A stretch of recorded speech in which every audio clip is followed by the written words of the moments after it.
My name is Alyssa Burger. I'm a second year and my majors are neuroscience and psychology. The reason why I wanted to go into neuroscience and psychology was to study the mechanisms of drug addiction and to be able to help people who are struggling with addiction when I become a psychiatrist. I went to look for the NIH, and they have a summer internship program that is specifically geared toward undergraduate students across the country. I applied mostly with a focus in the NIDA, so the National Institute on Drug Abuse, because I have an interest in figuring out the mechanisms for drug addiction. The research project would be looking at a specific receptor that's involved with drug addiction and really just digging into that and figuring out all of the mechanisms behind that. So when I did research at Alma, I did it last summer through the core program with Dr. Bowers. We got a mouse brain graciously donated to us from CMU,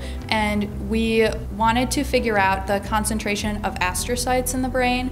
And to do this, we used a technique called Western blotting to figure out the proteins that were associated with the astrocytes, and we were able to image them and analyze their concentrations. I'm the president for Phi Sigma Sigma, which is a sorority on campus, and I'm also in the Kill Team marching band and the concert band, and I love being able to be in band and be a part of such a high achieving, very talented group of people. And I'm also involved in SAI, Sigma Alpha Iota, which is the professional music sorority on campus. SAI is basically just a place where women and non-binary people can have a space to talk about music and play music together.